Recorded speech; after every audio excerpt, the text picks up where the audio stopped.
আমার বয়ম পাখি কই, তই তই তই তই তই আমার বয়ম পাখি কই। হে কুতকুতি লাগতেছে পটর গরি দোটা টোনা আই দরজার গাংচি লাগাইতে গেলে মাইটা টোনা বুলেট গুলি D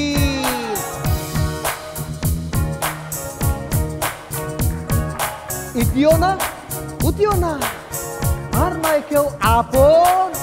myself Allen Swapan, myself Allen শপো।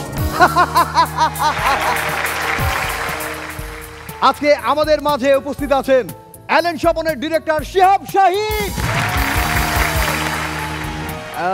শুধু অ্যালেন শপন না, বলবো আজকে একজন দাগি আসামি শিহাব শাহিন। দাগির জন্য আমাদের টিমের পক্ষ থেকে শুভকামনা, একটা জোরে হাততালি। তার পাশে রয়েছে দুর্ধর্ষ খুনি প্রিয় নায়ক আমির খান, আর আমাদের প্রিয় মানুষ প্রিয় নায়িকা শবনম ফারিয়া। প্রিয় অভিনেতা রয়েছেন তুষার খান। এ পাশে আমাদের মেন্টররা সেজেছে টাসেলোর পোশাকে, একটা জোরে হাততালি। রাবার ব্যান্ডের সঙ্গে আমি আবু হেনা রনি, আমাদের জন্য জোরে একটা হাততালি। প্রিয় দর্শক, সবাইকে সাথে নিয়ে শুরু করছি বাংলাদেশের একমাত্র কমেডি রিয়েলিটি শো, যার নাম বার্সেল প্রেজেন্টস হাসো সিজন 7। ওয়াও, লাকি আমরা, লাকি আমরা সেমিফাইনালে পৌঁছে গেছি বিশাল এক টিম নিয়ে। আমাদের বিচারকদের ধন্যবাদ যে সেমিফাইনালে মোট 12 জন কন্টেস্ট্যান্ট রয়েছে। আজকে এবং আগামী পর্ব, এই দুটা পর্ব আমাদের জন্য খুবই ক্রুশিয়াল মোমেন্ট তৈরি করবে, কারণ সেমিফাইনাল থেকে ফাইনালে যাবে মাত্র 6 জন। সো এই সময়টা খুবই ক্রুশিয়াল একটা মোমেন্ট আমাদের জন্য, পারফর্মারদের জন্য। কিন্তু আপনাদেরকে হাসি খুশি রাখতে আমাদের ভরপুর আয়োজন রয়েছে। সেই সাথে আমরা একটু চেষ্টা করব নিজেদের প্রতিভাগুলো তুলে ধরতে, কারণ একজন ডিরেক্টর আসলে না, আমরা চেষ্টা করি যে আমরা আমাদের এমন কিছু প্রতিভা তুলে ধরতে যেন উনি ভাবে ওকে, একে নিয়ে তো পরবর্তী সিনেমায় কাজ করা যায়। ছুঁয়ে দিলে মন এই সিনেমা একটি সিনেমা করেছেন এবং সেটার জন্য জাতীয় চলচ্চিত্র পুরস্কার পেয়েছেন আমাদের অতিথি। এটা জোরে হাততালি। ছুঁয়ে দিলে মন, এটা যখন সিলেটে চলছিল, সিলেটে এটা কি নামে সবাই বলেছিল জানেন কি আপনি? সিলেটের লোকজন বলছিল এই ওই সিনেমা আসছে, দেখে আসছি, খুব ভালো। কোন সিনেমা? আটাই দিলা মন। আমাদের মাঝে আমাদের প্রিয় নায়ক আমিন খান রয়েছেন। সেমিফাইনালে পৌঁছে গেলাম, এই যে শুরু হবে হবে, আমিন ভাই সিগন্যাল দিল, রনি ভাবছি আবার শুরু করব। সত্যি ভাই, সত্যি শুরু হবে। আমরা সেমিফাইনালে চলে এসেছি অডিশন পার্টার করে। সেমিফাইনাল চিন্তা করো, সেদিনকে ভাবলাম যে চলো শুরু করি, এর মধ্যে সেমিফাইনালে চলে আসলাম।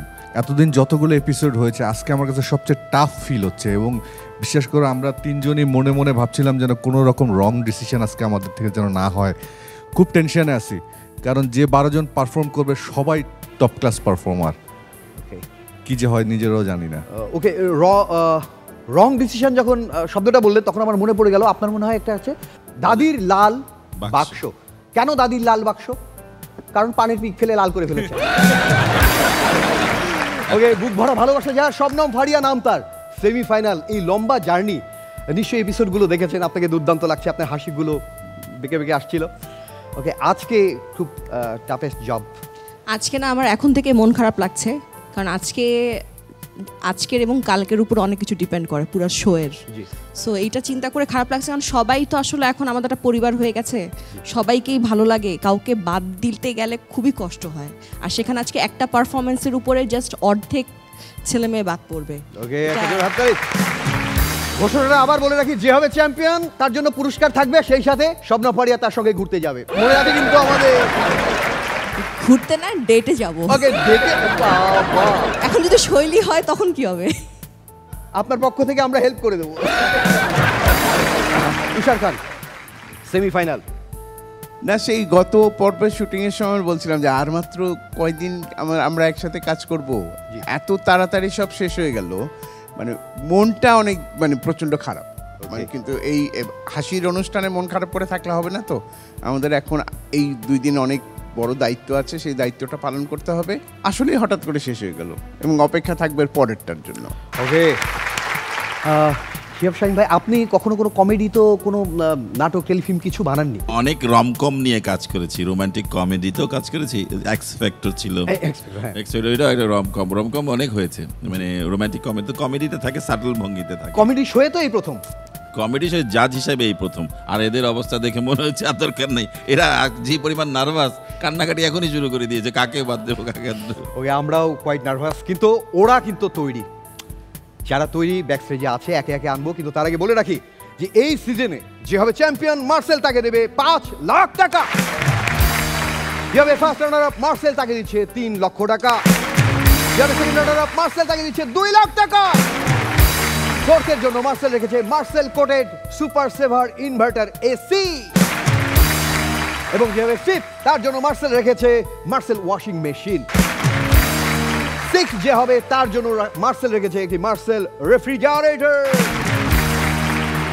ওকে, আমরা আমাদের প্রথম কন্টেস্ট্যান্টকে এবার মঞ্চে নিয়ে আসছি। দুর্দান্ত একজন বরিশাল বরগুনার ছেলে, এইটুকু বাট মাথা অনেক শার্ট। আসছে মোহাম্মদ মহিবুল্লাহ।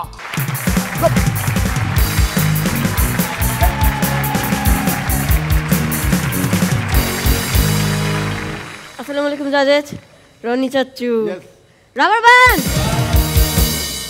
Sorry madam. আচ্ছা, ঢাকা বিশ্ববিদ্যালয় ভালো হবে নাকি বুয়েট? ঢাকা বিশ্ববিদ্যালয় ভালো হবে নাকি বুয়েট? বুয়েট, বুয়েট একটু বললে ভালো হতো। বলেন না, বলেন একটা বলেন। বুয়েট না, মানে বাদাম বিক্রি করতাম।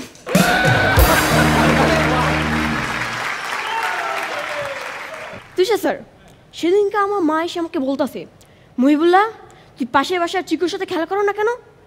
আমি বললাম, আম্মু তুমি কি চাও তোমার ছেলে এমন কারোর সাথে খেলুক যে নেশা করে, যে বিড়ি খায়? আমি বললো না, ঠিক এটাই চিকুর মাও চায়।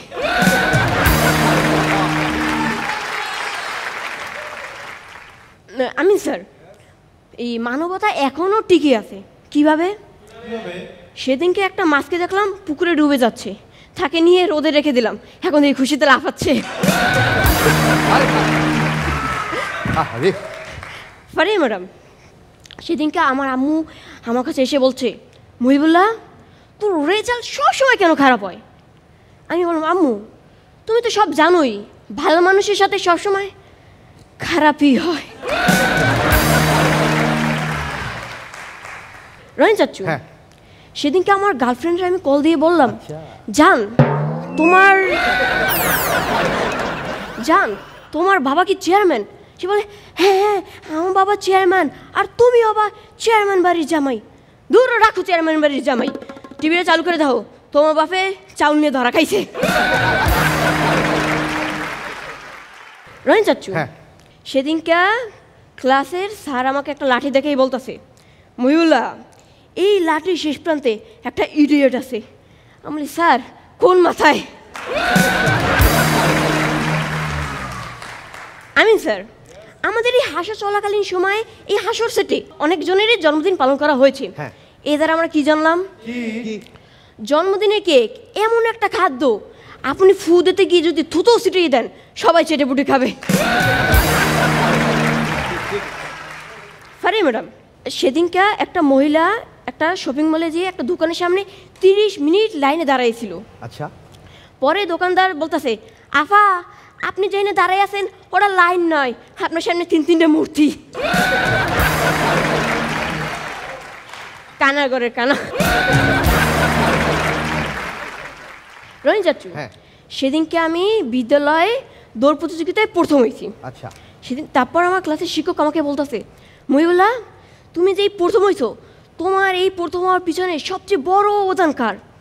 আমি বললাম, ওই যে সেই কুকুরটা যেটা বাসি ফুদার সাথে সাথে আমরা দৌড়ানি দিছিল।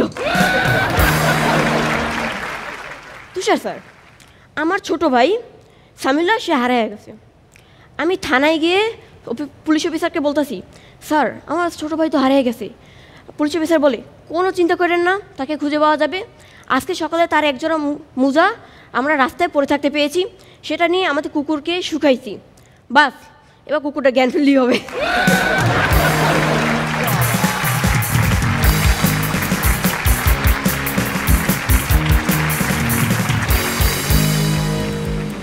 মহিবুল্লাহ তার নিজের যোগ্যতায় সেমিফাইনালে পৌঁছে গেছে। ও দুর্দান্ত একজন পারফর্মার, অসাধারণ। যে জোকই বলুক সেটা শুনতে খুব মজা লাগে।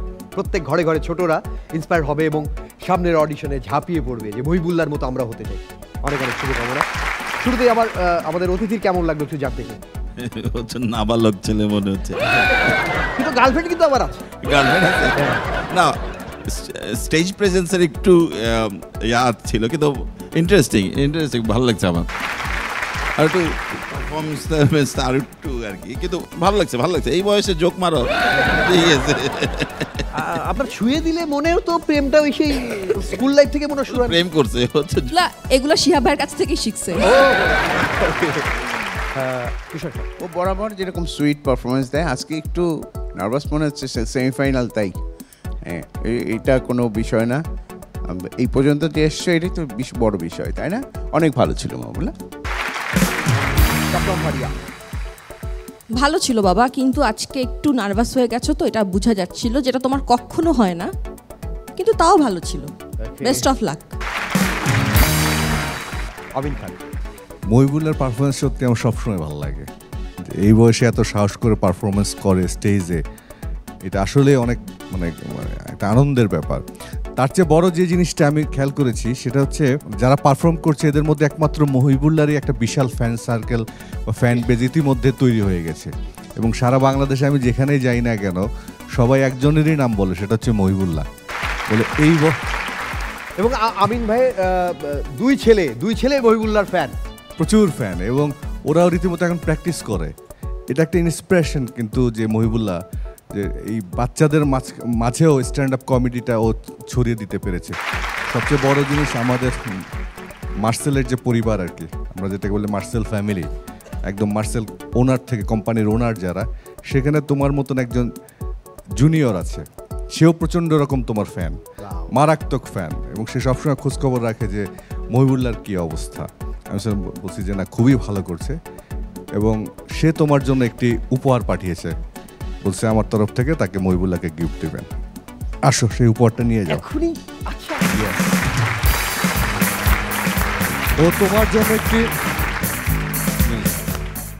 ও তোমার জন্য একটি ওয়ালটনের ট্যাবলেট আর কি, ওয়ালপ্যাক 8G। এটা একদম নতুন মডেল, বাজারে একদম নতুন মডেল এটা। বাহ বাহ বাহ, লাকি। ওয়ালটনের ট্যাবলেট একবারে নিউ মডেল, এখনো আনবক্সিং করা হয়নি। রে হাসো সিজন 7-এ প্রথম লাকি মোহাম্মদ মহিবুল্লাহ, এটা পেয়ে কেমন লাগছে একটু বলো জাস্ট। এটা পেয়ে আমার খুবই আনন্দ লাগছে, এবং আমাদের মানে কি বড় মাপের অভিনেতা আমির খানের হাত থেকে পেয়েছি, এটা আরো বেশি আনন্দের বিষয়। এটা আসলে অনেক বড় প্রাপ্তি। যাই বলেন না কেন, যে এইখানে কেউ যখন আপনার একটা হার্ট পায় বা আমিন ভাই বুকে জড়িয়ে ধরে, এটা যে কত বড় প্রাপ্তি। আমরাও পারফর্মার ছিলাম, আমরা জানি যে সারা জীবন এই টাচটা, এই ফিলটা একেবারে বুকের সাথে থেকে যায়। সো একটা জোরে হাত পেলে আপনাদের মহিবুল্লাহ, তোমাকে অনেক ধন্যবাদ। প্লিজ যাও ওখানে বসো প্লিজ।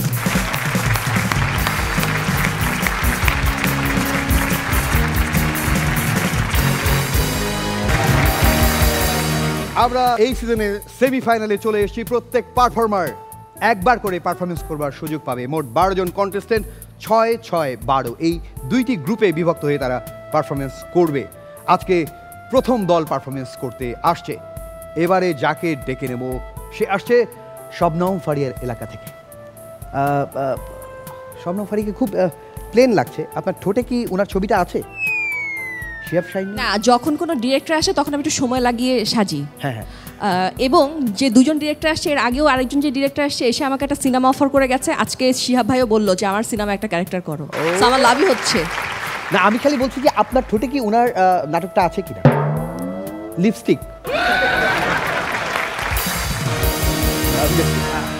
আপনার আছে এক্স ফ্যাক্টর। আর এই যে এক্স ফ্যাক্টর আমারও। ও আচ্ছা আচ্ছা এক্স ফ্যাক্টর, ওকে বলি আপনারা হচ্ছে এক্স ফ্যাক্টর আর আমাদের মেন্টররা যারা দেখছেন এরা দুর্দান্ত। এদের যে যতগুলো এক্স আছে ওদের আছে এক্স ফ্যাক্টরি,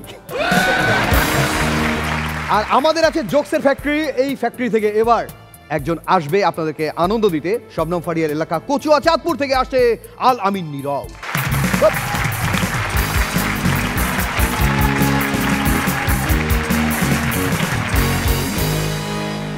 আসসালামু আলাইকুম। হ্যাঁ হ্যালো মেন্টরস, খেলা হবে? আমিন ভাই, আপনি মনে আছে কিনা জানি না, আমার একটা সেট ছিল স্কুল লাইফ। ওইখানে আমি বলছি স্কুলে একটা জেলখানা, তো প্রতিটা জেলখানা একটা কন্ডেম সেল থাকে দাগি আসামিদের জন্য, সেটা হচ্ছে স্কুল হোস্টেল।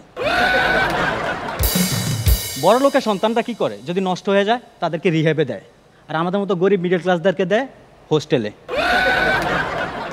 আমাদের বাবা মাদের কমন একটা জিনিস, 19 থেকে 20 হইলে বেশি বাড়িস না, তোর হোস্টেলে দিমু। আমি খাইতে পারতাছি না, আমার রুচি নাই, আমরা ডাক্তার দেখান, কয়ে তোর হোস্টেলে দিমু।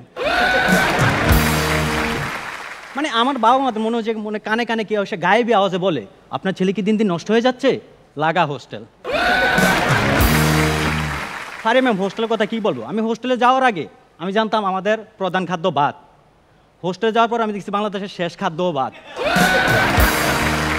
আমাদের হোস্টেলের স্লোগান ছিল কি, সকাল দুপুর রাত 3 বেলা ভাত। এমনকি ইভিনিং স্ন্যাক্সও আমাদেরকে ভাত দিত। আমরা এতটা ভাত খাইতাম, অন্যান্য পোলা পাইনদের ঘামাসি উঠতো, আমাদের ভাত উঠতো। মানুষ দিন আই না দিন খায়, আমরা ভাত আই না ভাত খাই। আমাদের ক্লাসে স্যার অঙ্ক করাইতেছে, মনে করো একটা ছাত্রাবাসে 100 জন ছাত্রের 30 দিনে খাদ্য মজুদ আছে, নতুন কতজন? আমরা কই স্যার আপনি মনে করা বাদ দেন, নতুন ছাত্র বাদ দেন, এগুলো আমরাই খাইতে পারো। তুষার ভাই, 3 বেলা ভাত খাওয়ার পর যখন রাতে পড়ার টেবিলে বসি, সামনে বিজ্ঞান বই, পেটে হচ্ছে ভাতের গোডাউন, ব্রেন সিগন্যাল দিতেছে এত সাহস কই থেকে আসে, ইসলাম শিক্ষা খোল। আমিন ভাই, আপনার একটা কথা বলি, কিছু নাম আছে এরকম, কিছু ওয়ার্ড আছে, আপনি যখন একটা ওয়ার্ড বলবেন পরের ওয়ার্ডটার বলতে হয় না, মানুষ অটোমেটিকলি বুঝে নেয়। যেমন জাহাঙ্গীর ভাই কিপটা, তুষার ভাই বোতল। তেমনি হোস্টেল লাইফের একটা আছে, হোস্টেল মানে ডাইল। মানে হোস্টেলের ডাইল হচ্ছে আমাদের একটা অনুভূতি। মানে হোস্টেলের ডাইল এতটা স্বচ্ছ যে আজ অবধি কোনো বিজ্ঞানী এটা বের করতে পারে না এটা ডাইল নাকি পানি। মানে আমাদের কাছে হোস্টেলের ডাইল তো আইফোনের ফ্রন্ট ক্যামেরা। আমাদের হোস্টেলে কোনো আয়না ছিল না, আমরা ডাইলের উপর নিজের চেহারা দেখতাম। আমি ভাই, আমি লাস্ট যেদিন ডাইল খাইছি ওই গল্পটা একটু শেয়ার করি। আমার একদিন একটু খিদা লাগছে, আমি তাড়াতাড়ি কিচেনে চলে গেছি, যে দেখি আমাদের বাচ্চু মিয়া আমাদের বাবুচ্ছি। আমি যা দেখি ডাইলের পাতিলটা খোলা, পাশে একটা কুনু ব্যাং। ফারিয়া ম্যাম, কুনু ব্যাং হচ্ছে যে ব্যাং ঘরের কোনায় থাকে, এটা আবার আফা পাইবেন না। আমি বাচ্চু মেয়ের বলছি, বাচ্চু মিয়া যে কোনো সময় ব্যাংকটা ডাইলের পাতিলে পড়তে পারে। আমার কই ওটা তো ডাইলের পাতিল থেকে এখানে রাখছি। এটা আমার শেষ ডাইল খাওয়া, কিন্তু সমস্যা হচ্ছে ব্যাপারটা তো আমিই দেখছি, অন্য কেউ দেখে না। অন্যান্য পোলা পাই এই ডাইল খাইয়া যে পরিমাণ টেস্ট পাইছে এবং খুশি হয়েছে, পরের দিন তারা আন্দোলন করা শুরু করছে, বাচ্চু মিয়ারে প্রধান শিক্ষকের পদমর্যাদা দিতে হবে। আমি ওই সময় হোস্টেলে একটা ক্রেজ ছিল, পোলাবাইন হোস্টেলে থাকতো বা আমার হোস্টেলে দিত, তখন পর্যাপ্ত সিট ছিল না, আমাদের এক সিটে 2 জন থাকতো হইতো। আমরা প্রাপ্ত বয়স্ক 2টা পোলা এক সিটে থাকি, এতটা কাছাকাছি। আমার সাথে থাকতো আমার বন্ধু কবির, আমরা এতটা কাছাকাছি থাকতাম, ও নিঃশ্বাস ফালাইলে আমি নিঃশ্বাস নিতাম, আমি নিঃশ্বাস ফালাইলে ও নিঃশ্বাস নিত। আমাদের মধ্যে ব্রেথ ইন ব্রেথ আউট খেলা হইতো। মানে আমরা এতটা কাছাকাছি ঘুমাইতাম, আমরা এই 5 ব্র্যাকেটের মধ্যে এভাবে ঘুমাইতাম। মানে আমরা এতটা কাছাকাছি ঘুমাইতাম, আমরা একজনের স্বপ্ন অন্যজনে ঢুকে যাইতাম। আমাদের মধ্যে ইনসেপশন চলতো। আমি স্বপ্ন দেখতেছি আমি একটু ফিটফাট হয়ে হোস্টেল থেকে ক্লাসরুমে যাচ্ছি স্কুলের উদ্দেশ্যে। গেলাম, যা দরজাটা খুলে দেখি আমার ক্রাশের হাতেরটা আমার বন্ধু কবির ধরে রাখছে। আমি হালার দিয়েছি লাথি। তো স্বপ্ন বেশিক্ষণ থাকে না, ডিউরেশন ছোট। আমি চোখ খুলে দেখি আমার বন্ধু কবির আমার দিকে তাকিয়ে রয়েছে। আমার রাগ করিস না, ওইটা স্বপ্ন। তো আমার ক্রাশের কথা বলি, আমার ক্রাশকে আমি প্রথম দেখছি একটা স্কুলের অনুষ্ঠানে, ওর মার শাড়ি পরে আসছে, মার শাড়ি পরে আসছে। তো মেয়েদের মার শাড়ি তো যতটা সুন্দর লাগে তার চেয়ে জঘন্য লাগে ছেলেদের বাপের পাঞ্জাবিতে। ওই দিন আমি আমার বাপের পাঞ্জাবি পরে আসছি। তো ভাবলাম ও শাড়ি পরছে, আমি পাঞ্জাবি, ভালো একটা মোমেন্ট, আমি ওরা প্রপোজ করুম। ফাইনালি আমি ওরা প্রপোজ করছি, আমি শাহরুখ খান স্টাইলে ওরা প্রপোজ করছি। ও আমার ইউএসএ ভিসার মতো ব্যান করে দিছে। ও আমার কারণ হিসেবে বলছে, দেখো আমি অলরেডি একটা রিলেশনশিপে আছি। তো আমরা ছেলেরা যখন রিজেক্ট হই বা ব্রেকআপ হই, আমাদের এই কষ্টের চেয়ে সবচেয়ে আগ্রহের জায়গাটা হচ্ছে ও কার সাথে রিলেশনশিপে আছে। আমি বলছি অ্যাটলিস্ট বলো তুমি কার সাথে রিলেশনশিপে আছো।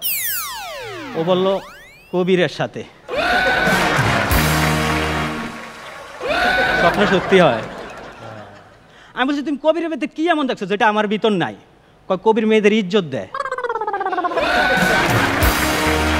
আমিন ভাই হালা ঘুমা আমার সাথে ইজ্জত দেয় মেয়েদেরকে। আমি বলছি কিছু ছেলে তো ইজ্জত দেয় ইজ্জত কায়রা নেওয়ার জন্য, সব ছেলে একরকম না। তো এখন আমি রিজেক্ট হয়েছি, ফার্স্ট লাভ, ব্রোকেন হার্ট।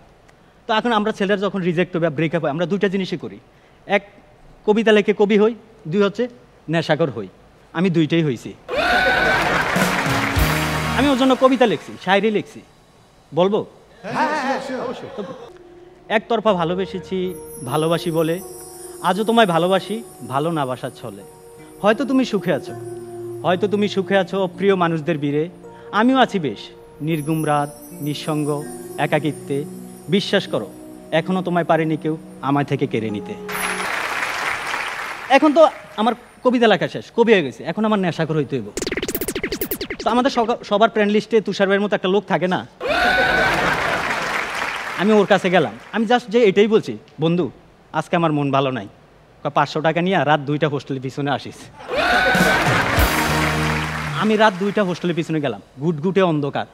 ও দেখি আসছে, আইসা একটা বোতল আনছে, আইনা বোতলের মুখ খুলছে, খুলে বোতলের মুখ দিয়ে আমাকে সামান্য একটু দিচ্ছে। আমি আমার পুরাটা দে, কোনা এটা ফরেন, এটা ধরবো।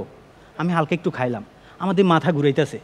আমার কাছে মনে আমি পাখির মতো উঠতেছি, অনেক উঠতেছি। উঠতে আমার কাছে মনে এখনই সময় আমি উপরওয়ালার কাছে বিচার দেবো। আমি বলছি এই উপরওয়ালা, তুমি মানুষ বানাইছো, ভিতরে মন দিছো, সেই মনে ভালোবাসা দিছো, তো এই মন যদি ভাঙবাই আগে একটা ক্লু দিতে পারতা। উপরওয়ালাকে তোরা অনেকবারই ক্লু দিছি, তোরা প্রথমে গরিব রাখছি, পরে হোস্টেলের ডালে তোর চেহারা দেখাইছি, লাস্টে তোরা স্বপ্নে একটা ড্যামও দিছি। আসলে উপরওয়ালা আমাদেরকে ক্লু দেয়, আমরা মানুষরা বুঝি না। তা আমি এই ঘটনা অনেকদিন পর আমি 3টা জিনিস আমি বুঝতে পারছি, আমার সাথে 3টা জিনিস হয়েছে। এক হচ্ছে আমার বন্ধু কবির আমার ক্রাশকে ইজ্জত কায়রা নিছে। 2 নম্বর হচ্ছে ওই দিন আমার সাথে আমার বন্ধু কবিরও মাল খাইছে। 3 নম্বরটা হচ্ছে ওই দিন হালারা আসলে আমার মাল খাওয়া না, একটা এনার্জি ড্রিঙ্ক খাওয়াইছে।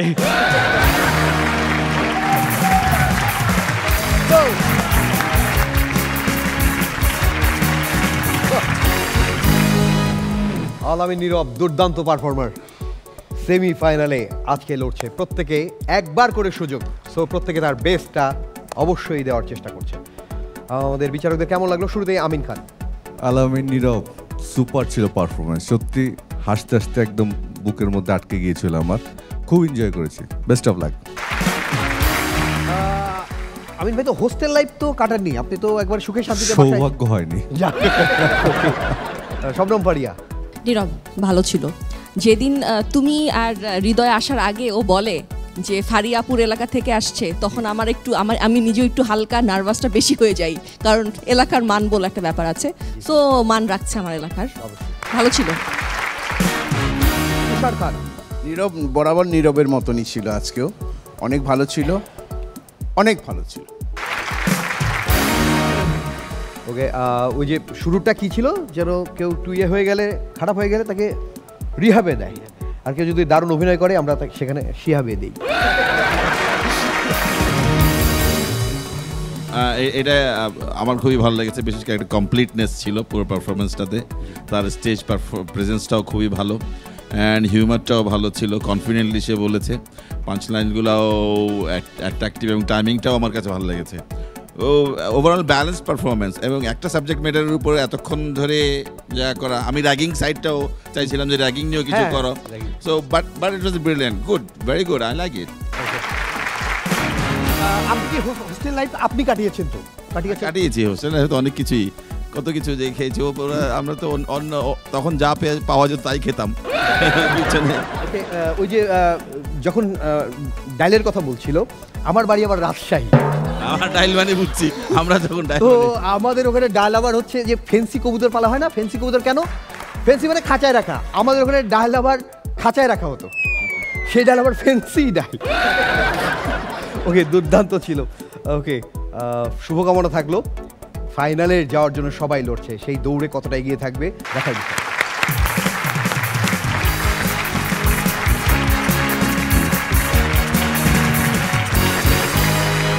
সেমিফাইনালে যারা এসছে প্রত্যেকের মাথা শার্প, আর এবার যে আসবে তার মাথা তো একেবারে পরিষ্কার, কতটা শার্প ভেতরে ঢুকলেই বুঝতে পারবেন। আরো একবার আসছে ময়মনসিংহ গফরগাঁও থেকে হুমায়ুন কবির।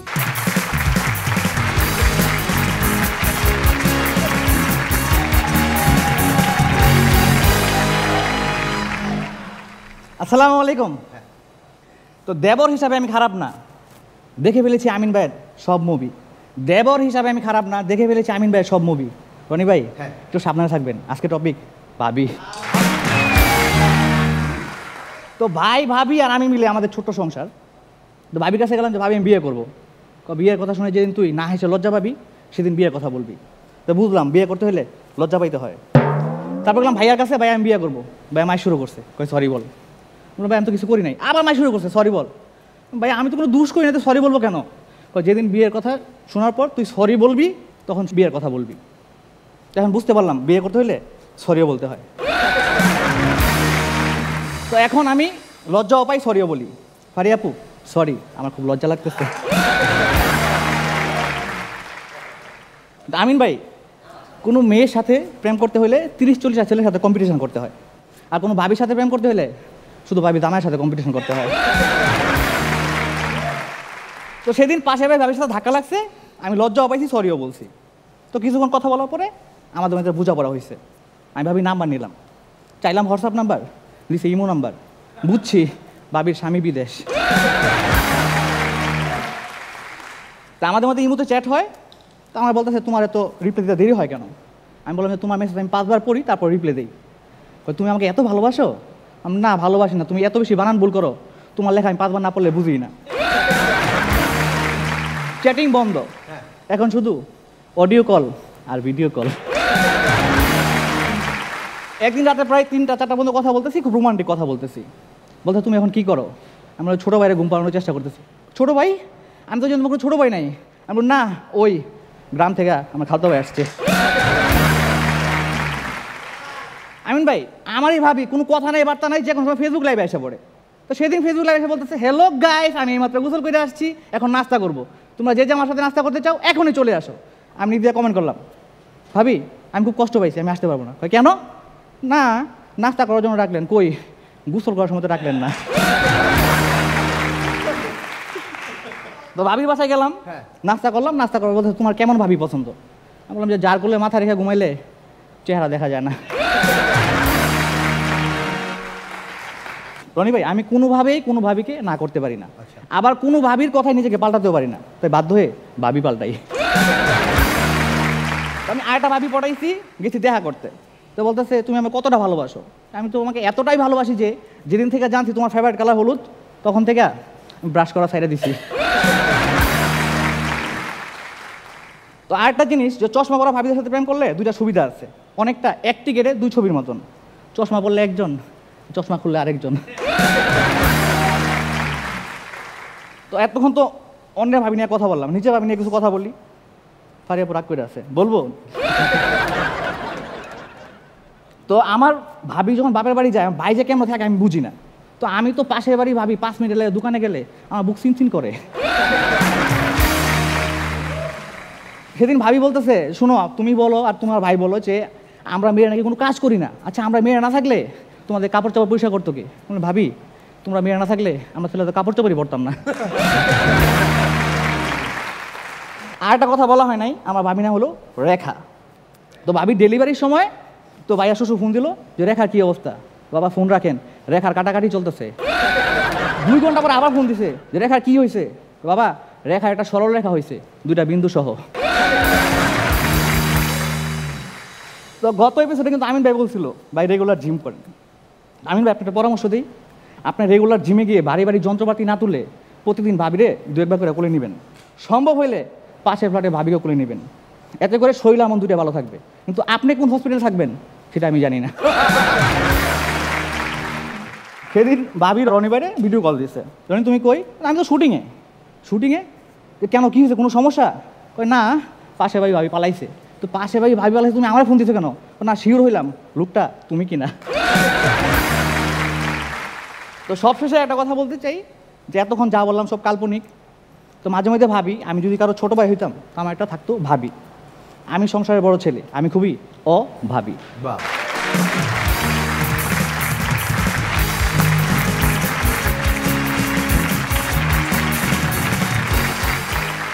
ওকে। কেমন হুমায়ুন লাগলো? কবির সুন্দর ছিল, অনেক সুন্দর ছিল, অনেক মজা পেয়েছি। আসলে তোমাদের নিয়ে বেশি কিছু বলার নেই। এখন সেমিফাইনাল পর্যায়ে সবাই চেষ্টা করে ভালোটা দেবার জন্য, এবং তোমরা তোমার চেষ্টাই করছো তোমাদের বেস্টটা দেবার জন্য। অনেক সুন্দর ছিল, বেস্ট অফ লাক। শবনম ফারিয়া ভালো ছিল, এখন তো সবাই ভালো, ওদেরকে মানে আর বিশেষ করে কি বলবো, ভালো ছিল, বেস্ট অফ লাক। তুষার খান তুমি তো একবার এলিমিনেট হয়ে গেছিল, জি। আবার ব্যাক করছো তোমার নিজের যোগ্যতায়, সেই হিসাবে মানে সেই যোগ্যতা নিয়ে তোমার পারফরমেন্স অনেক ভালো ছিল। আমাদের অতিথির কেমন লাগলো জানতে চাই। ভালো লেগেছে, হিউমারটা অনেক বেশি ছিল। হিউমার কম্পারেটিভলি আমার কাছে মানে মোর হিউমারাস মনে হয়েছে। খালি ক্লিয়ারিটি আমার একটু ওটা একটু কাজ করতে হবে, মানে পাঞ্চ লাইনটা ল্যান্ড করা পাঞ্চ লাইনে। So all the best. It was humorous, funny, it was funny. কিন্তু মাথার ভিতরে আছে, দুষ্টামি আছে। হ্যাঁ, এবং সেম কালারের কিন্তু দেখেন এই দুইটা।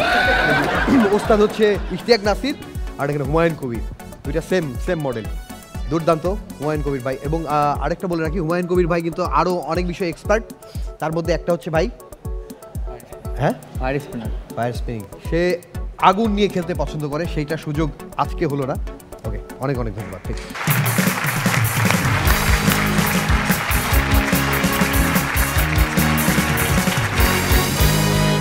সেমিফাইনালে প্রত্যেকে একবার করে পারফরমেন্স করবার সুযোগ পাবে। আমরা আমাদের অতিথিকে এন্টারটেইন করবার জন্য আমাদের আয়োজন রেখেছি, একটা জোরে হাততালি হোক। আজকে আমাদের অতিথি পরিচালক শিহাব শাহিদ, এবং আমাদের বরাবরের মতো প্রিয় নায়ক রয়েছেন আমিন খান, রয়েছেন শবনম ফারিয়া এবং তুষার খান। একটা জোরে করতালি হোক। ওরা তো বলবে, আমি দু একটা ঘটনা শেয়ার করতে পারবো না। এক মেয়ে ট্রেনে করে যাচ্ছে, ট্রেনে ঠিক যাবার সময় একটা ছেলে ট্রেনে মেয়েটাকে তুলে দিচ্ছে। মেয়েটা যখন ট্রেনের মধ্যে উঠলো, হাউমাউ করে কাঁদছে।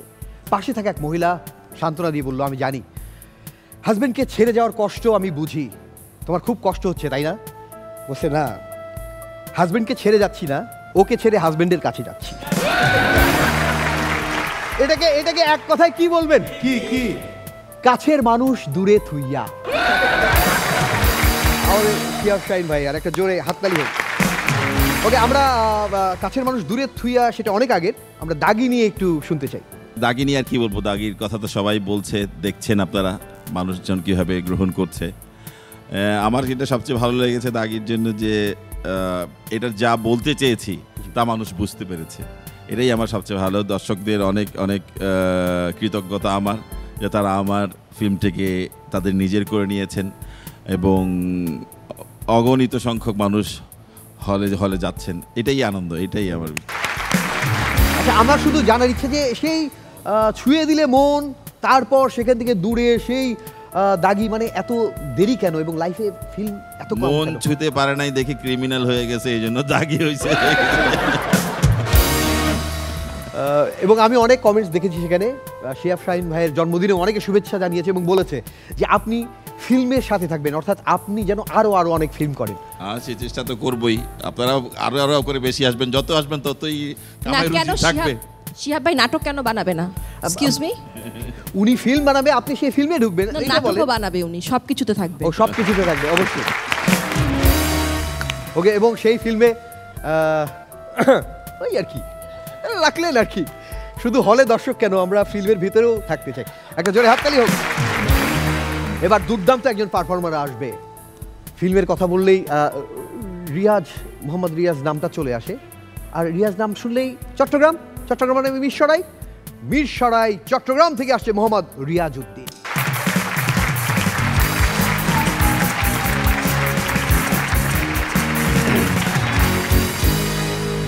হ্যালো। হ্যাঁ আমিন ভাই, বাসায় কিন্তু আমাকেও মহিবুল্লাহ ডাকে। আচ্ছা, টার্গেট দেখো, হিংসা লাগতেছে। ফারিয়া আপু রেডি? আপু কি আবার? ফারিয়া রেডি? Ready sure? হ্যাঁ। শাওন ভাই দেখেন তো কাজী সাহেব আসছে কিনা। ওকে, তো আমরা সকাল সকাল গোসল করলে আমরা আশপাশের মানুষ কেমন জানি একটু সন্দেহের দৃষ্টিতে তাকায়, কেমন কেমন করে জানি তাকায়। যদি আপনার দিকে সকাল সকাল গোসল করলে কেউ সন্দেহের দৃষ্টিতে না তাকায়, মনে করবেন এটা ঈদের দিন। সো আমাদের দুইটা প্রধান ঈদ, রোজার ঈদ আর কোরবানির ঈদ। সো রোজার ঈদ শুরু হয়েছে চাঁদ দেখার মধ্যে দিয়ে। ঈদ করতে হলে চাঁদ দেখতে হবে, তো আমি সবাইকে নিয়ে ছাদে গেলাম চাঁদ দেখতে। আমি গেছি, গিয়ে আকাশের দিকে তাকাইছি, তাকায় সৌদি আরবে থাকা আমার মামারে ফোন দিছি, মামা তোমাদের ঈদ কবে? আর ঈদের দিন সকালে আপনার বাসায় যদি ঝগড়া না লাগে, দেয়ার ইজ সামথিং রং। আপনি ইনভেস্টিগেট করেন, খবর নেন, কোনো না কোনো সমস্যা আছে, ঝগড়া লাগতেই হবে। একটা বিষয় নিয়ে আমার আব্বা আম্মা দুজনেই একমত, তাও ঝগড়া করতেছে। আব্বা বলছে পায়েস করা, তুমি না করলে পায়েসই করতাম। ঝগড়া, দুজন কিন্তু একমত, বিষয় পায়েস, কিন্তু তাও তো ঝগড়া করতে হবে। আর সকাল সকাল আব্বা, ও মাই গড, এই উঠ উঠ উঠ, ভোরে ভোরে উঠ, তাড়াতাড়ি উঠ, নামাজ শুরু হয়ে গেল। তখন ভোর 4টা, নামাজ 9টায়। আর আব্বার খালি একটাই কথা, তাড়াতাড়ি উঠ, নাহলে সামনের কাতারে জায়গা পাবি না। আব্বা তুমি এমনিও সামনের কাতারে জায়গা পাবে না, কারণ এখন সামনের কাতারে যারা বসছে এরা সবাই ঢাকা থেকে আসা চৌধুরী সাহেব। বলছে তোরা কে করি, তুই কেমনে চিনছস? আমি বলছি এদের ওয়ালেট আর মোবাইল সবসময় হাতে থাকে, এরা মসমসে পাঞ্জাবি পরা থাকে, আর পাঞ্জাবির উপর দিয়ে স্যান্ডো কিনতে দেখা যায়। ঈদ শপিং ছাড়া ঈদ হবে না। হ্যাঁ, অন্যান্য দেশে কি হয়, অন্যান্য দেশে হচ্ছে 30 দিন রোজা, আর বাংলাদেশে হচ্ছে 15 দিন রোজা, 15 দিন শপিং। শপিং করা লাগবে। প্রত্যেক ঈদে দেখবেন মেয়েদের একটা জামা আসে, হ্যাঁ, পাখি, ঝিলিক, আনারকুলি, শাকালাকা বুম বুম, হ্যাঁ, আরও কি যেন জামা আসে। তো এবার গত রমজানেও একটা জামা আসছে, জামাটার নাম হচ্ছে আপা আপা। কিন্তু প্রবলেম হলো এই জামা 36 দিনে স্টক আউট। বাংলাদেশের কোনো মার্কেটে আর পাওয়া যাচ্ছে না, তবে খোঁজ নিলে পাশের দেশের মার্কেটে পাওয়া যেতে পারে। ঈদের আরেকটা ইম্পর্টেন্ট জিনিস হচ্ছে টুপি। আমার আব্বার টুপি লাগবে, টুপি কিন্তু আব্বাকে আমি শপিং মলে নিয়ে গেছি। আব্বা গেছে, অনেকক্ষণ খোঁজার পরে টুপি সাইজ মিলে না, কোনোভাবেই মিলে না। 1 ঘন্টা পরে দোকানদার একটা টুপি খুঁজে দিচ্ছে, বলছে আঙ্কেল পারফেক্ট সাইজ, এটা আপনারা হবে।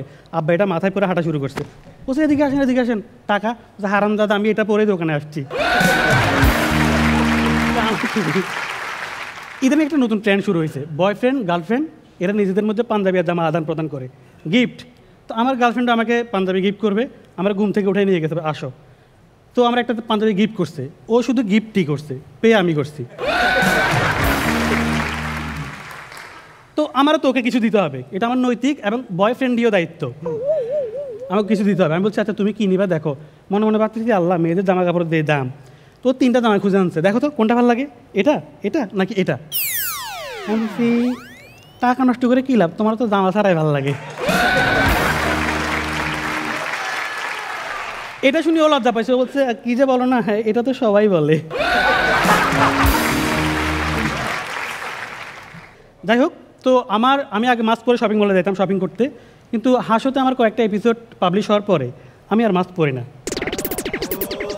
আর পরি না, কারণ ফারিয়াপুর সাথে আমার অনেকগুলো ছবি আছে, মানুষ চিনুক। তো আমি শপিং মলে গেছি ঈদ শপিং করতে মাস্ক না পরে, যেই কথা যে প্ল্যান সেই কাজ। একটা মেয়ে দূর থেকে এক্সকিউজ মি, আমি যাই রে, চিনে গেছে, বলছে একটু সাইডে আসেন, আমি সাইডে গেছি, বলছে একটু ওইদিকে ঘুরেন, আচ্ছা আল্লাহ পিছন থেকে জড়াই ধরবে, আমি ঘুরছি, আমি বলছি এই মনে চোখে হাত দিবে, দেখি পিছনে কি জানেন লাগাইছে এভাবে করে, আমি দেখি ঘুরে কিরে পাঞ্জাবি, আমি বলছি এটা তো এম সাইজ, বলছে না আমার বয়ফ্রেন্ডের এমই লাগে। কোরবানির কথা আর কি বলবো, সামনে কোরবানির ঈদ 2 সপ্তাহ পরে, কোরবানির কথা আর কি বলবো ভাই। কোরবানির ঈদ মানে হচ্ছে গরু গরু গরু, এমন অবস্থার দিকে গরু, মানে গরুর বাজারে যাইতে যাইতে আমার নিজেরাই গরু মনে হয়, এত খারাপ অবস্থা। গরুর নাম প্রিন্স, গরুর নাম জোয়াদ খান, ওই গরু আবার ডিগবাজি দেয়। আমি বলছি এই গরুর দাম কত, বলছি 20 লাখ। আমি 20 লাখ এই গরু, বলছে এই গরু রয়্যাল মালাবার ব্র্যান্ডের ঘাস খায়।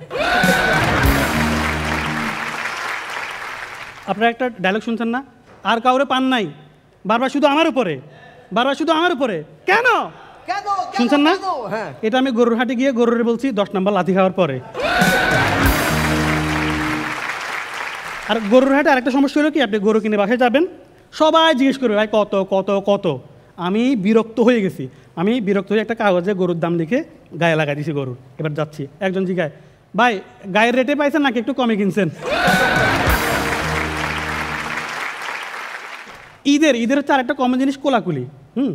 তা আমি পার্সোনালি কোলাকুলি হচ্ছে মানে একটু কনফিউজিং জিনিস, কেউ একবার করে কেউ 3 বার করে, আমি যে একবার করতেও 3 বার করতে বসে থাকে।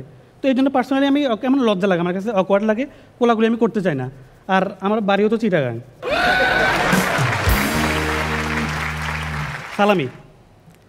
সালামি দেয়াই লাগবে। আমরা ছোটোবেলায় কারো সালামির জন্য খুঁজে পাইতাম না, এখন আমরা বড় হয়েছি, সবাই আমাদের পিছন পিছন সালামের জন্য ঘুরে, সবাই ঘুরে, এখন আমি লুকাই থাকি সারাদিন। কিন্তু ঘরে তো পিছিয়ে টিচিয়ে আছে, একটা পিছিয়ে আসছে, ও 4 দিক থেকে সালামি কালেক্ট করে আসছে, এসে আমার সামনে কান্দাকাটি করতেছে, হাউ করে কান্দতেছে। আমি তো কিরে কান্দছিস কেন? বলছে আমি 50 টাকা সালামি পাইছিলাম, ওটা হারাই গেছে। আমি ঠিক আছে কান্দিস না, 50 টাকা বের করে ওরে দিলাম। এবার আরও জোরে কান্দতেছে, তো এবার কান্দিস কেন? বলছে ওই 50 টাকা থাকলে 100 টাকা হইতো। তো সামনে কোরবানির ঈদ, তো সবাইকে অগ্রিম ঈদ মুবারক।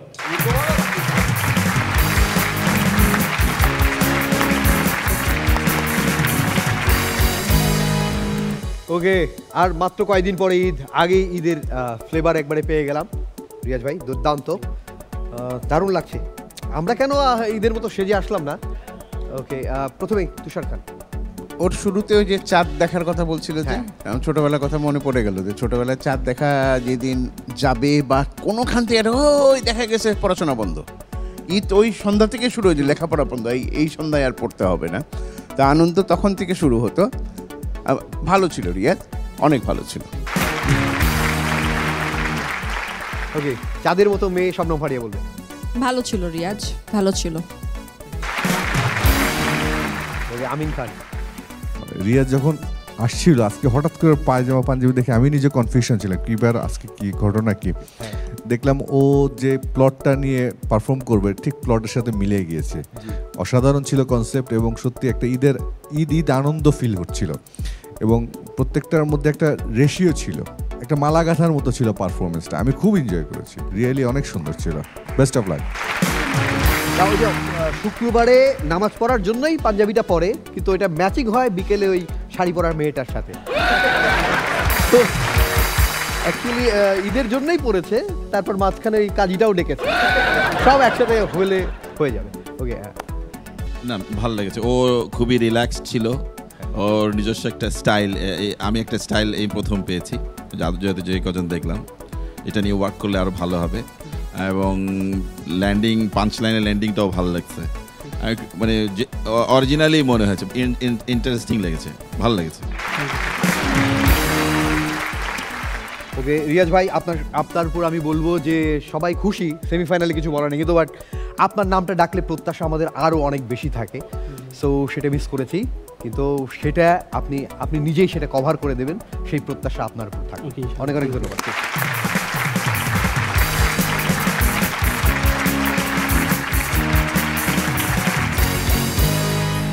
আজকে এপিসোড উইনারের জন্য পুরস্কার হিসেবে থাকছে মার্সেলের তরফ থেকে একটি আকর্ষণীয় উপহার। কি সেটা পরে দেখা যাবে।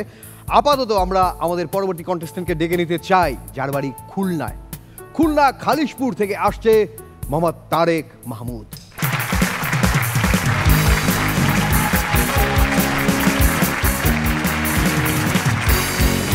আসসালামু আলাইকুম জাদেশ ভাই, ব্রাদার্স ভাই, আজকাল সবাই আমার বলতেছে খালি বিয়ে করো না, বিয়ে করো না, বিয়ে করো না। আমার বাপ মা অনেক প্রেশার দিচ্ছে বিয়ে করো না। আমি বলছি কেন বিয়ে কেন করতে হবে? কয় সিজন চলে। সিজন তো ডেঙ্গুরও চলে।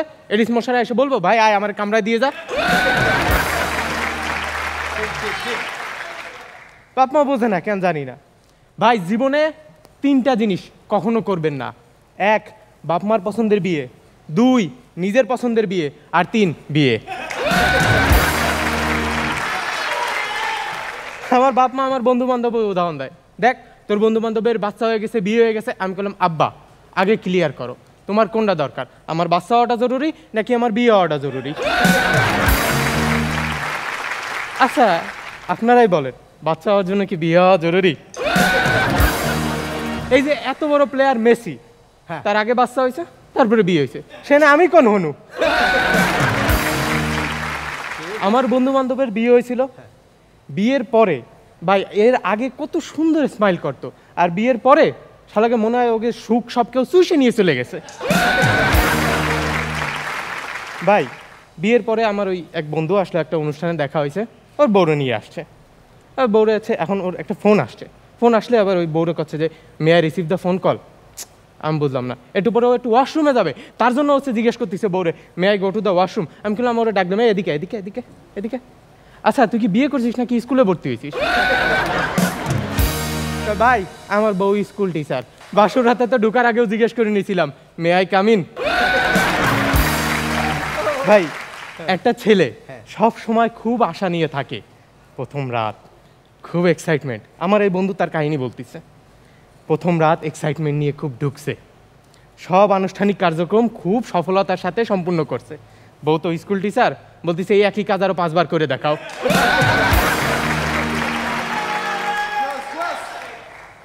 আমি ওরে বললাম যে ভাই 19 মাসে তো 2টা বাচ্চা হয়ে গেছে, ভাবিরে বল একটু না বলতে শিখতে। আমার ভাবি আইসা আমারে বলতেছে আচ্ছা এই তারেক তোর কি কারো পছন্দ হয়? না। কারো ভালো লাগে না? না। তোরে কেউ পছন্দ করে? আচ্ছা আমার এক বান্ধবী ছিল হাসি, একবার আমারে দেখে মুচকি আসছিল, থাক বাদ দে, কারণ তোরে যখন আমি প্রথমবার দেখছিলাম তোর চেহারাটা দেখে আমি 3 ঘন্টা ধরে খালি হাসছি। আমার আরেকটা বন্ধুরে আমি ফোন দিলাম, এই ভাই আয় দেখা করবি, আয় একটু আমরা আড্ডা দিই। ওকে না ভাই আমার সকালে উঠতে হবে, বাচ্চারে গোসল করাইতে হবে, বাচ্চারে রেডি করাইতে হবে, স্কুলে নিয়ে যাইতে হবে, স্কুলে টানতে হবে। আমি বললাম আচ্ছা পরে আর কোনো বাচ্চা নেওয়ার ইচ্ছা আছে? হ্যাঁ আছে। আচ্ছা তাহলে ওই পরের বাচ্চাটাও তো একই সব কাজ করতে হবে? হ্যাঁ করতে হবে। তা এক কাজ করিস, পরের বার সার্জেন হয়ে ডেলিভারিটাও নিজেই করাই নিয়ে আসিস। আমার আব্বা এসে আমারে বলতিছে এই তুই বিয়ে করিস না কেন? আমার আব্বা আমার ভয় লাগে। ভয় লাগে? আমিন খানের দেখ কত সুখে আছে। আমিন খান সুখে আছে তুমি কেমনে জানলা? আমিন খানের বউরে জিজ্ঞেস করছিলাম। আব্বা তুমি ভুল লোকের টেস্ট নিছো। আচ্ছা 20 রে কেউ জিজ্ঞেস করে তার টেস্ট কেমন, যে খাইছে তারে জিজ্ঞান। এলাকার একটা মুরব্বী এসে আমারে বলতিছে এই তোর এত বয়স হয়ে গেছে তুই বিয়ে করো না কে? ভাই আপনারও তো বয়স হয়ে গেছে, একটা কবর দিয়ে শুয়ে পড়েন না কেন? বিয়ে পর্যন্ত তো সব ঠিকঠাক ছিল। আমার বাপ মা এসে আমার কয় কি আমাকে এখন নাতি নাতনি লাগবে, নাতি নাতি লাগবে। তোর কি মনে হয় না যে আমাদের বয়স হয়েছে, আমাদের কোলে একটা বাচ্চা খেলা দরকার? আমি বলছি তোমাদের কোলে বাচ্চা খেলার আগে আমার খেলাটা বেশি দরকার। ভাই আমি অনেক বুঝাইছি যে আমার একটু সময় দাও, ঠিক এমন সময় ঘরে কোনো না কোনো কারো না কারো বিয়ের কার্ড চলে আসবে। ভাই ঘরে কার্ড জমা হইতে হইতে 420টা কার্ড জমা হয়ে গেছে, কারো বিয়ে, কারো গায়ে হলুদ, কারো বউ ভাত। লোকজন আমাকে দেখলো আমরা কার্ডের ব্যবসা করি। তাই তাও ঠিক আছে, কার্ডের নিচে ছোট্ট করে লেখা থাকে আমার মামুল বিয়েতে অবশ্যই অবশ্যই আসবা, আমার তাতুর বিয়েতে অবশ্যই অবশ্যই আসবা। আমি বুঝি না এরা কোন ধরনের বাচ্চা যারা এই সময় তোতলাচ্ছে। সেদিন আমার ভাই ভাবি আমার রুমে ঢুকছে, রুমে ঢুকে এসে বলতিছে এই তারেক আমাদের ঘরে আরেকটা বাচ্চা লাগবে। ঘরে আরেকটা বাচ্চা লাগবে? আচ্ছা বুঝছি, তোমাদের প্রাইভেট টাইম লাগবে তো ঠিক আছে, আমি বাইরে যাচ্ছি, তোমরা অর্ডার করে নাও। বাপ মা কথায় কথায় খোটা দেয়। আচ্ছা আমি বাপ মারে যাই বললাম যে আচ্ছা আম্মু চা বানাই দেবে একটু। ইস তোর যদি বউ থাকতো আজকে একটা। কে বউ কি শ্রীমঙ্গলের পাতা এনে তারপরে চা বানাবে? আবার বললাম যে আম্মা বাইরের থেকে খাবার অর্ডার করি। বাইরের থেকে খাবার অর্ডার করবি? ইস আজকে যদি তোর বউ থাকতো। আমি বলছি আম্মা আজকালকার বউকে হাতে রান্নার যা অবস্থা প্রত্যেকদিন বাইরেই খাওয়া লাগতো। সবাই ঠিক আছে, হ্যাঁ আমার দাদু একমাত্র আমারে বলছে যে শোন তারেক তুই একমাত্র ঠিক পথে আসিস। মরণাপন্ন সময় সে আমার ডাইকে বললো যে তারেক দেখ তোর মতো আমারও সবাই চাপ দিচ্ছিল বিয়ে করে ফেল বিয়ে করে ফেল, কিন্তু আমার কি জন্য বলতেছিল যে মরার সময় অন্তত মুখে পানি দেওয়ার জন্য হলেও কেউ লাগবে। এখন আমার দেখ এই অবস্থা, এখন আমার পানি খাইতে ইচ্ছা করতেছে না। তো ভাই আমার ডিসিশন ফাইনাল, আমি কোনো সকিনা জরিনা দিয়ার পাত্র হইতে চাই না। আমি এখানে হাসও করতেছি, আমি হাসির পাত্র হইতে চাই। সবাই দোয়া করবেন আমার বান্ধবী হাসি যেন আমার পাত্র হিসেবে মানে নেয়। Thank you.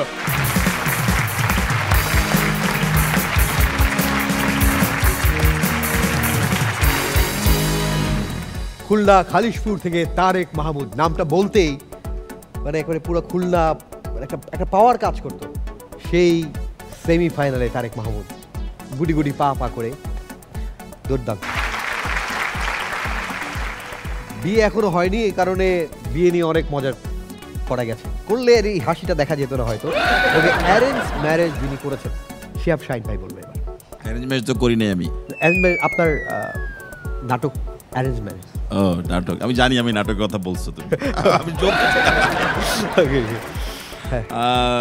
Performance wise fun কম ছিল আমার কাছে, হিউমারটা আমি জানি না, ট্রুথফুল বলাই আমি। হ্যাঁ অবশ্যই অবশ্যই তাই বলবো, এটাই বলতে যাচ্ছি যেটা আমি ফিল করি। হিউমারটা আরও লাগতো, প্রেজেন্সটা পারফরমেন্সটা একটু ইয়া ছিল, আরও ভালো বেটার করা যায়, আরও বেটার করতে আশা করি সামনে তুমি সুযোগ পাবে আশা করি আর কি, আরও বেটার করা যায়, করতে পারতো। তো ওভারঅল ইনিশিয়েটিভটা এফোর্টটা ভালো লেগেছে, চেষ্টাটা ভালো লেগেছে। যার স্ত্রী কেন শত্রু তিনি বলবেন এবার, আমিন খান। স্ত্রী কেন শত্রু? এটা সারা জীবনের, মুখে পানি না দেওয়া পর্যন্ত, মৃত্যুর আগ পর্যন্ত। অনেক সুন্দর ছিল, অনেক মজা পেয়েছি। ওই লাইনটা খুব ভালো লেগেছে। জীবনে 3টা কাজ কখনোই করা উচিত না, অ্যারেঞ্জ ম্যারেজ, পছন্দের বিয়ে আর বিয়ে। তারপর জীবনকে সুন্দর করার জন্য বিয়ে অবশ্যই করা উচিত। অবশ্যই সুন্দর ছিল ওইটা, কিন্তু আমার ভালো লেগেছে। মেসি আগে 3টা বাচ্চা, তারপরে বিয়ে করেছে, সে কি লেভেলের খেলোয়াড়। এবং অন্য আমাদের ক্ষেত্রে কি হয়, বাপ মাকে জিজ্ঞেস করি যে আমরা বিয়ে করবো কিনা, মেসি তার 3 বাচ্চাকে জিজ্ঞেস করেছিল যে কি মনে হয় তোমার মাকে বিয়ে করবো? বাচ্চারা বললো যে, বাচ্চারা 3জন ডিসকাস করলো এবং বললো না মা ভালো আছে, মা ভালো আছে, বিয়ে করা যায়, তারপরেই করলো। আমি যেমন মহিবুল্লাহকে অফার দিয়েছি যে তুই কেমন বাবা চাস, যেরকম চাস সেটাই ব্যবস্থা করে দেওয়া হবে।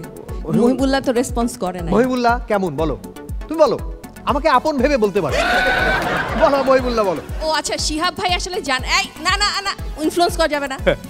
শিহাব ভাই তো জানেন না, ওকে আমি অফার দিয়েছিলাম অ্যাডপ্ট করার, তো ও এখন আমার প্রস্তাবে সাড়া দেয় নাই। সো ওকে আমি এটা অফার করছি যে দেখো তোমার কাছে এই অপশনও আছে বাবা চুজ করার। বলো মহিবুল্লাহ বলো, তুমি আমাকে আপন ভেবে বলো। এই দাঁড়াও, শিহাব ভাই কি বলে? শিহাব ভাই কি বলে? দেখো আগে কারা কারা অ্যাপ্লাই করে, অ্যাপ্লিকেশন অ্যাপ্লিকেন্ট অনেক পাইছে কিন্তু ও রেসপন্স করতেছে না। মহিবুল্লাহ বলো, তুমি আমাকে আপন ভেবে বলো, কাছের মানুষ হিসেবে তুমি আমাকে বলো। মহিবুল্লাহ নিরপেক্ষভাবে বলো, আমি যেমন নিরপেক্ষভাবে মার্কিং করি ঠিক সেভাবে। আচ্ছা কে হলে ভালো হয় বলো, তুমি বলো, সব মিলিয়ে বলো। বাবা হিসেবে? হ্যাঁ। কার মতো?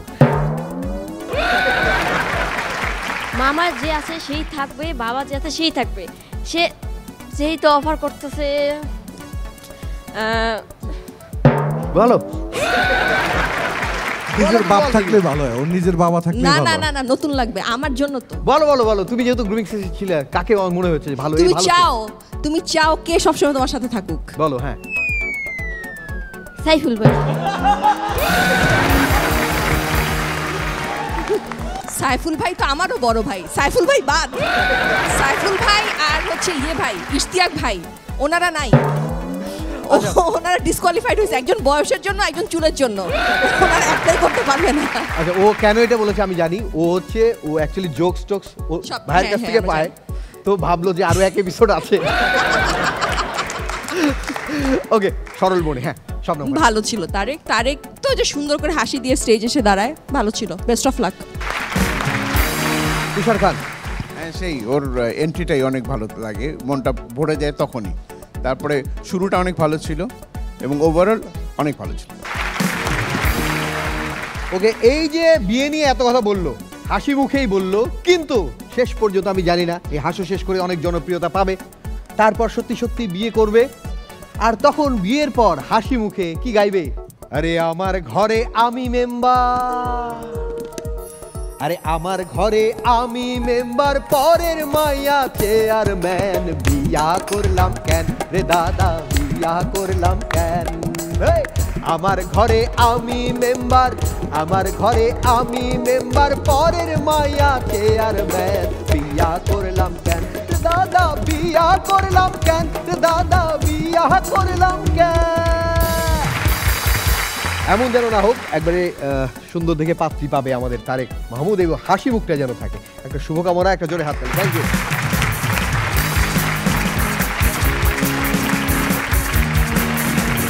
সেই জার্নি শুরু হয়েছিল অনেক দিন আগে, প্রায় 5 মাস আগে। সেই জার্নির একেবারে শেষ প্রান্তে আমরা চলে এসেছি। এই জার্নিতে যে হবে চ্যাম্পিয়ন এবং যার পারফরমেন্স হবে মার্সেল ফুল এইচডি টেলিভিশনের মতো ঝকঝকে তকতকে, মার্সেল তাকে দেবে 5 লাখ টাকা। এবং যার পারফরমেন্স হবে মার্সেল ফ্রিজে থাকা শাকসবজি এবং ফলমূলের মতো সতেজ টাটকা, এবং সে যদি হয় এই সিজনের ফার্স্ট রানার আপ, মার্সেল তাকে দেবে 3 লাখ টাকা। এবং যার পারফরমেন্স হবে মার্সেল এসির মতো কুল ঠান্ডা, এবং সে যদি হয় থার্ড, মার্সেল তাকে দেবে 2 লাখ টাকা। ফোর্থের জন্য থাকবে মার্সেল ইনভার্টার এসি। ফিফথ যে হবে তাকে মার্সেল দিচ্ছে মার্সেল ওয়াশিং মেশিন। সিক্সের জন্য থাকছে মার্সেল ইনভার্টার রেফ্রিজারেটর। আমাদের কস্টিউম স্পন্সর টাসেলের জন্য জোরে হাততালি হোক। প্রথম থেকে শেষ পর্যন্ত টাসেলও কিন্তু আমাদের সঙ্গে থেকেছে, সো একটা জোরে হাততালি। এবার সেমিফাইনালে শেষবারের মতো ডাকতে চলেছি যার ইনফরমেশন সবাই জানে। প্রথম ইনফরমেশন কি? শবনম ফারিয়া সিঙ্গেল। আর তার সম্পর্কে বলতে গেলে তার নাম জাহিদুল ইসলাম, বাবার নাম, মায়ের নাম, তার আছে 2 বোন। সে জিতে নেয় সব মানুষের মন, আসছে জাহিদুল ইসলাম হৃদয়।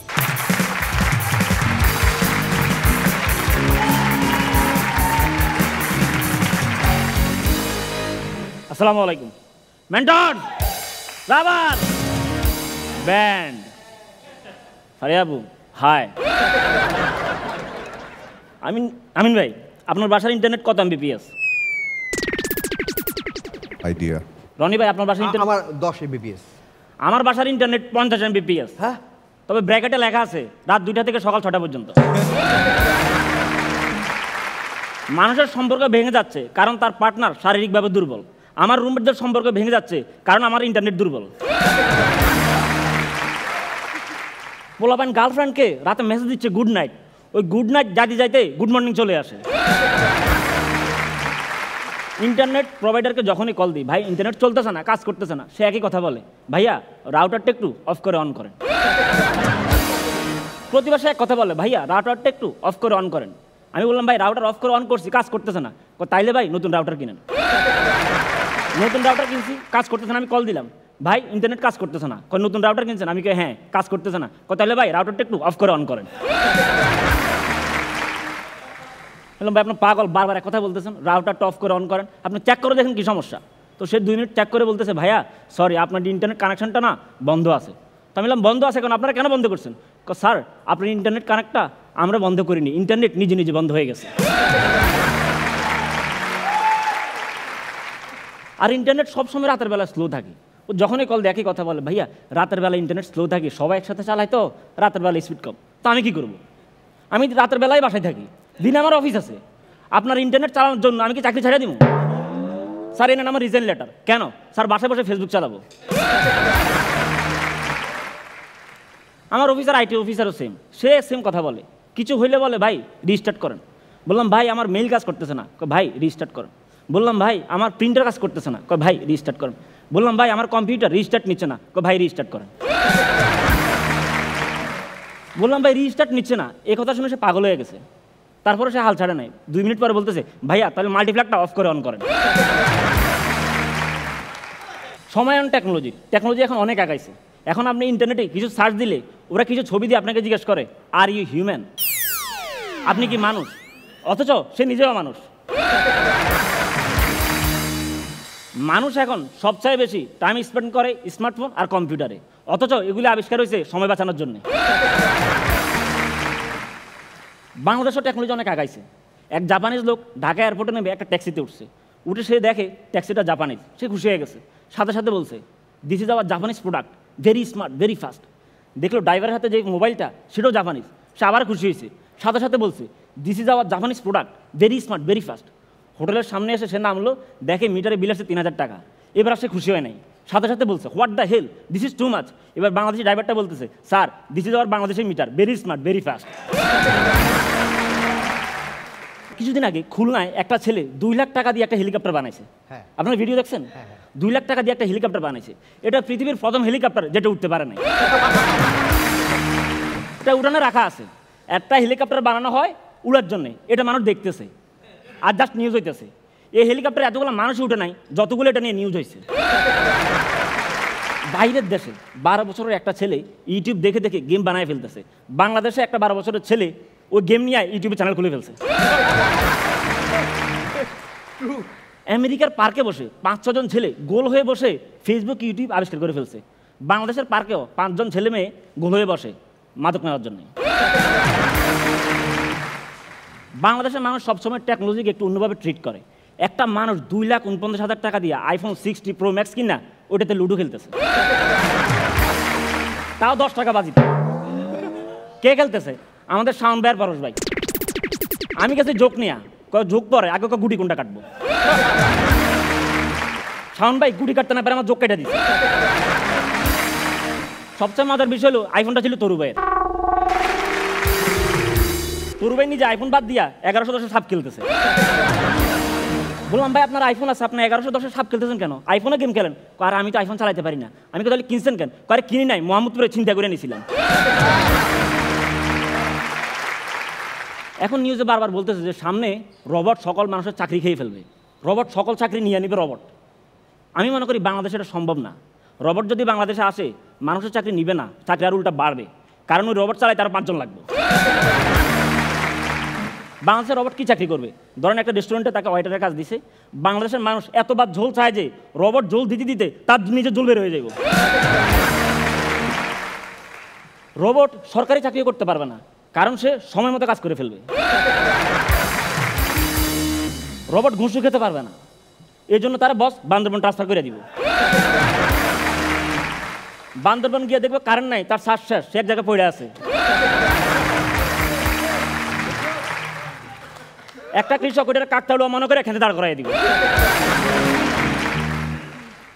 বাংলাদেশের সরকারি চাকরিতে একটা পোস্ট আছে OSD, officer in special duty. ওই পোস্টে যে থাকে সে কোনো কাজ করে না। এখন এই চাকরি রোবট কিভাবে রিপ্লেস করবে? যার কাজে হলো কোনো কাজ না করা, সেই কাজ কেমনে করবে? আর যদি এই কাজ কেউ রিপ্লেস করতেই চায় তাহলে কলা গাছও তো পারবো। বাংলাদেশ আমি মনে করি রোবট কিছু করতে পারবে না। আমি দেখছি চায়না এবং দক্ষিণ কোরিয়া রোবট ট্রাফিক কন্ট্রোল করতেছে। ট্রাফিক কন্ট্রোল আপনি চিন্তা করেন বাংলাদেশের সম্ভব?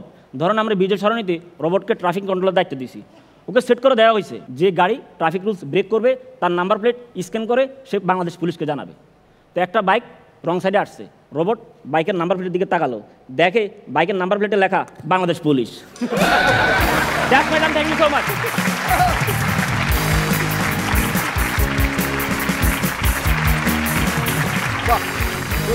শুরুতেই আমাদের অতিথি পরিচালক Shihab Shahin. This is the best. ওরগুলা এক তো জেনুইন ছিল, অরিজিনাল জোকস ছিল, অ্যান্ড ইট ওয়াজ ক্রিয়েটিভ। ছোট্ট একটু পারফরমেন্স গ্লিচ ছাড়া ওভারঅল দুর্দান্ত, থামস আপ। Thank you. এবং আমরা অনেক সময় এই বিষয়টা নিয়ে ফান করার চেষ্টা করি আইটি সেকশনের বিভিন্ন বিষয় নিয়ে, এবং এত ডিফিকাল্ট এর থেকে রস বের করা। ওস্তাদ মানুষ জাহিদ ভাই, সো তিনি তো পারবেন। আমিন খান। আমি সবসময় না হৃদয়ের ডাক্তারটা খুব মিস করি, প্রচন্ড রকম মিস করি। মানে ওকে দেখলে আমার শুধু এটা আমি প্রচন্ড রকম মিস করি। কখনো যদি সুযোগ পাও দেখাই হয় ইনশাআল্লাহ ভেরি সুন। আর as usual you are a good performer, এটা সবাই জানি, এবং আজকের পারফরমেন্সও অনেক সুন্দর ছিল, অনেক এনজয় করেছি। Best of lakh. এবং সেই সাথে বলবো যে গ্রুমাররাও শেয়ার করে যে ইনার সোল জাহিদ ভাই, মানে হৃদয়, নামটা হৃদয় আছে, হৃদয় গুড।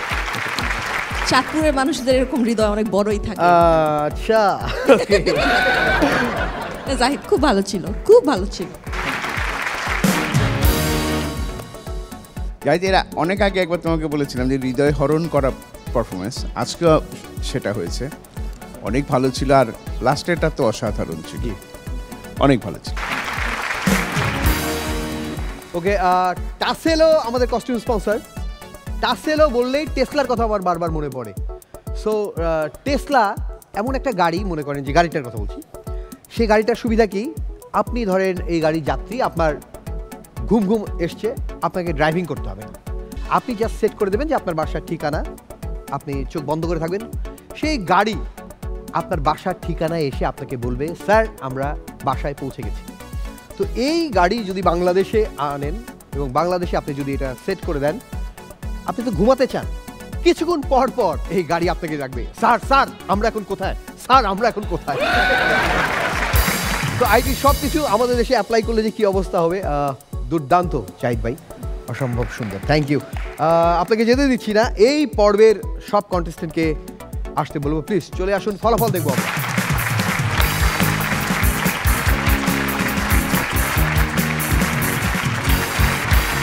ওকে, এই পর্বের ফলাফল ঘোষণা করবেন আমাদের বিচারক শবনম ফারিক, কিন্তু তার আগে শিহাব শাহিন ভাই, আপনি এসেছিলেন আমাদের আজকের এপিসোডে গেস্ট হিসেবে, আপনার কেমন লেগেছে? It's a great gift. মানুষকে হাসানো ইটস সবচেয়ে toughest job in the world. কান্দানো খুব সহজ, কিন্তু হাসানো একটা আলাদা ট্যালেন্ট। এটা গিফট আল্লাহ থেকে পাইতে হয়, এটা আছে সবার মধ্যেই আছে। জাস্ট ইয়া করলে আমি অনেক এনজয় করেছি সন্ধ্যাটা। ওকে, এবার ফলাফল শুনবার পালা। শবনম ফারিয়া ফলাফল ঘোষণা করবে। সবাই তো ভালো, মানে যখন সেমিফাইনালে তখন তো আসলে বলা যায় না যে ও কম ভালো বা ওটা ভালো হয়নি, এরকম তো পরিস্থিতিই নাই এখন, সবাই ভালো। কিন্তু তারপর তো উইনার বলতে হবে। দুজনের মধ্যে আমরা খুবই কনফিউজ ছিলাম দুজন, এবং দুজনকে আমি পার্সোনালি সমানভাবে পছন্দ করি, কিন্তু এর মাঝখানে আপনার কি মনে হয়? আমার তো মনে হয় যে আপনার এলাকায় 10-20 গুণ, অপু 10-20, আপনার এলাকায় যেতে পারে আমার মনে হচ্ছে। আমার এলাকায় রেখে দেই না, মাঝে মাঝে একটু এলাকার একটু পার্সিয়ালিটি করাই যায়। আলামিন নীরব।